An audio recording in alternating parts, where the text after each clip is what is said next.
Yeah. Okay. It's been a while.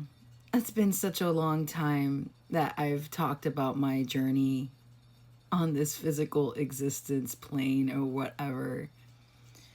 I don't even know where to begin. I might, I don't even know if I'm going to post this. I don't know.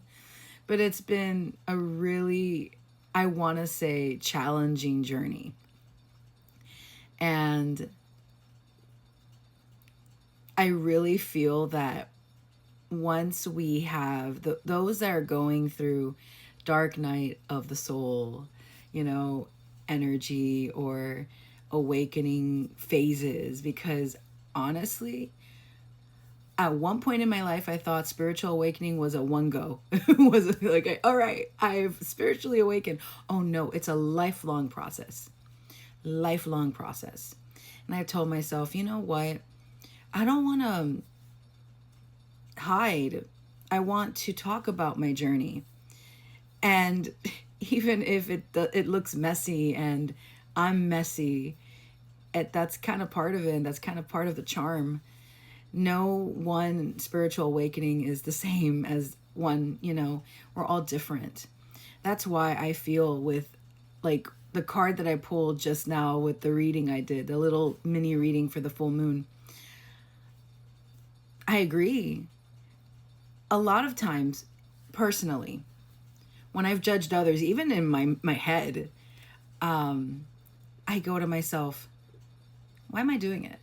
Why am I judging? What do I get out of it? And completely opening myself up here and being vulnerable. When we judge others, we're just projecting the things that we wish that maybe there's something in that bravery when someone speaks their truth, or the way that they do their hair, or the way they dress, or something physical, or something, just the way, oh my god, this person talks so much. It's all these judgments, when it bothers us, because we can have these thoughts. And I go to myself, that means that there's something to look within me. And it's a process. It's like coming home to yourself. And I think it's very fitting considering the full moon in Cancer, right? It's coming home to self. And and I'm still, healing. I can't believe I'm talking about this. I've been in a place in my life where I see people pair off with someone else and in relationships, and I have a big wound in relationships. I've never been in an actual relationship romantically or anything. I've been I've been celibate all my life. And the reason why it became something that was so triggering to me is because people in my life in the past would make it a big deal. And then I would in turn make it a big deal. And that reflection was probably something that I felt all along. Like if there was something wrong with me, right? But that's not true. That's just part of who I am. And it doesn't define me. I'm still me. And so many times people, whether it's part of society and conditioning, and the programs and stuff, we are social creatures. We want to be with one another in one way or the other. But it's also important to sit with ourselves and know how beautiful we are as a person.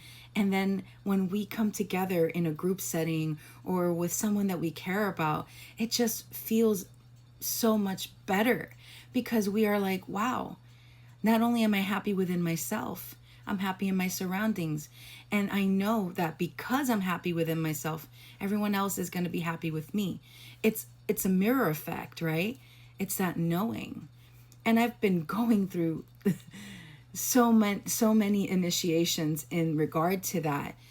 And I go, Spirit, God, Jesus, someone up there, why is it so hard for me to find someone?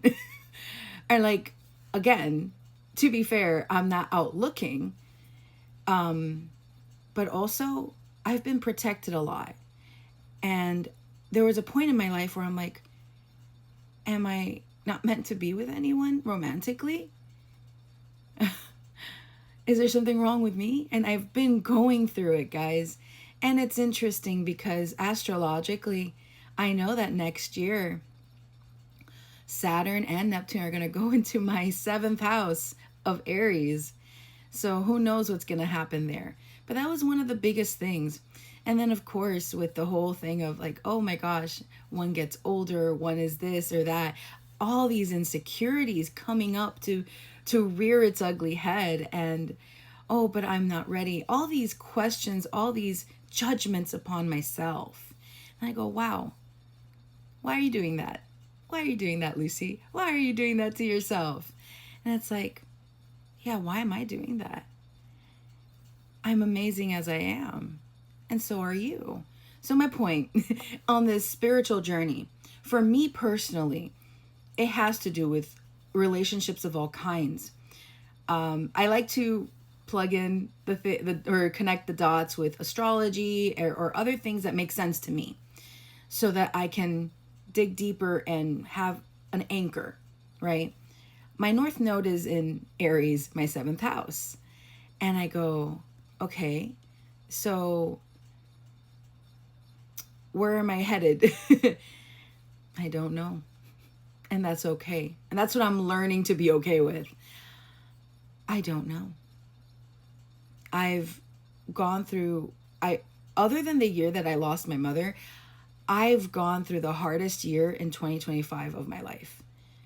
I lost other loved ones. I lost my Nanako, my dog. And I realized, I'm like, oh shoot, that was one of the most beautiful, healthiest relationships in my whole entire life. And that's where I started like thinking. And then I ended up in the hospital. And it's just things that catch up. Things that catch up to you when you ignore your body screaming. Because every part of you is connected. Mind, body, soul, heart, whatever, all of it. And if they're not in coherence, that is something that's very popular now, and like the talks, and at least that's in my feed. I get a lot of that, and I've been reading a lot of Dr. Joe Dispenza. He's everywhere, right? He's everywhere now in my reality for sure. I've been reading so much of like how to mold the reality we wish to live.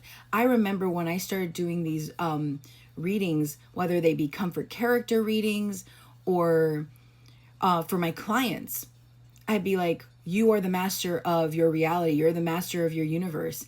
And it's so funny because I would say this in every reading to each client. I meant it with my whole heart, my whole lion heart.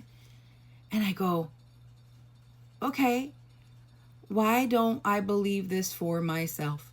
Why don't I put this into practice? So I told myself, all right, every day, no matter how difficult, no matter how many obstacles I feel that are on my path, I'm going to look at it like this. I am the creator of my reality. And I choose to react in accordance to the coherence that I desire in my life. And that coherence with my heart and every other part of me. So, yeah, I might be doing more of these in the future. I babbled a bit, but thanks for tuning in. Thanks for listening. I hope you guys are having a great new year, 2026, year of the fire horse. Let's go. All right. Love you. And on to the next crazy random update. Mwah. Bye.